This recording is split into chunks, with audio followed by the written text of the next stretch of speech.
ये रुद्राक्ष है, कहते हैं महादेव के अश्रु। यदि कभी आए तो उन्हें स्वयं पोंछ लो,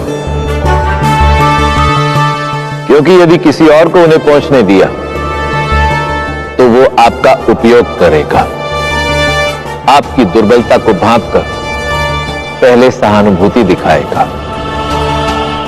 और फिर बदले में बहुत कुछ ले जाएगा। इसलिए अपनी दुर्बलता को अपने अश्रु कभी मत बनने दो, उसका भान किसी को मत होने दो। स्वयं पर एकांत में कार्य करो और अपनी दुर्बलता को अपना बल बनाओ।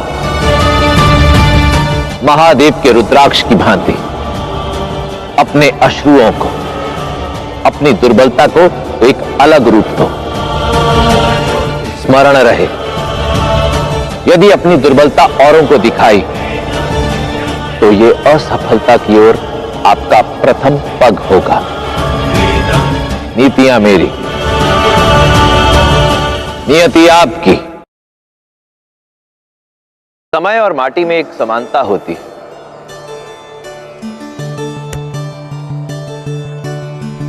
दोनों को ही मुट्ठी में बंदी बनाने का प्रयास करो तो फिसल जाते हैं, परंतु यदि मुट्ठी में स्वेद हो तो माटी नहीं फिसलती।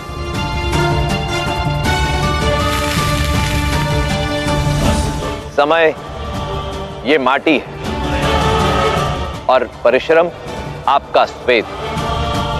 यदि पूर्ण निष्ठा और एकाग्रता के साथ परिश्रम करोगे तो समय आने पर सफलता आपके हाथ से फिसलेगी नहीं। नीतियां मेरी, विशाल वृक्ष को देख रहे हैं? इस समय यह बिना किसी समस्या के सर उठाकर खड़ा है। भले ही इस पर यह विषैली बेल चढ़ रही है, किंतु यदि शीघ्र ही इस विषैली बेल को जड़ से उखाड़कर फेंका नहीं गया तो यह इस विशाल वृक्ष का समूल नाश कर देगा। नकारात्मक सोच भी इस विषैली बेल की भांति ही होती है, जो धीरे धीरे बढ़ती है और अपनी जड़ें फैलाने के पश्चात व्यक्ति का समूल नाश कर देती है। इसलिए कोई नकारात्मक सोच हो या व्यक्ति इससे पहले कि अपनी जड़ें फैलाए उसे अपने जीवन से उखाड़ फेंके, अन्यथा वो आपके नाश का कारण बन जाएं। नीतियां मेरी, नियति आपकी। आओ आओ।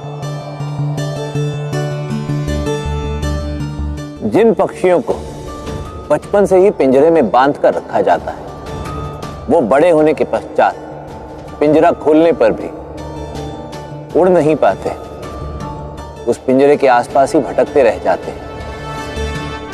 ठीक ऐसा ही पालतू पशुओं के साथ भी होता है। कभी सोचा है ऐसा क्यों होता है? क्यों ये अपने बंधन खुलने के पश्चात भी भागते नहीं, उड़ते नहीं, हमारे आसपास ही रहते हैं? क्योंकि सबसे बड़ी परतंत्रता, दासता मानसिक होती है। यदि व्यक्ति मन से किसी का दास हो जाए तो बंधन खुलने के पश्चात स्वतंत्र रहने का प्रयास नहीं करता। इसलिए कोई व्यक्ति हो या सोच, सुख सुविधा का साधन हो या स्थान, किसी पर भी इतने आश्रित मत हो जाइए कि मन गति करना भूल जाए। मन के द्वार खुले रखिए, क्योंकि यदि मन स्वतंत्र हुआ तो कोई भी आपको परतंत्र नहीं रख सकता।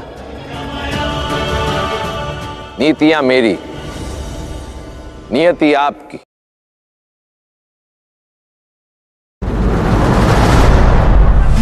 यदि मैं इस सेब को काटने के लिए आपको इस कटार और इस तलवार में से किसी एक का चयन करने के लिए कहूं, तो आप किसका चयन करेंगे?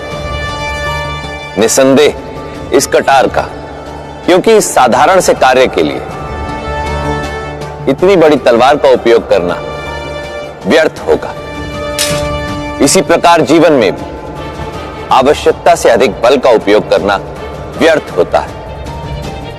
स्मरण रहे, आवश्यकता से अधिक बल का उपयोग किसी एक मोर्चे पर आपकी विजय सुनिश्चित कर सकता है, परंतु किसी अन्य मोर्चे पर आपको बलहीन भी कर सकता है। बलशाली होना शुभ, लाभदायक, परंतु उसी बल को संभाल कर सहेज कर रखना समझदारी। नीतियां मेरी,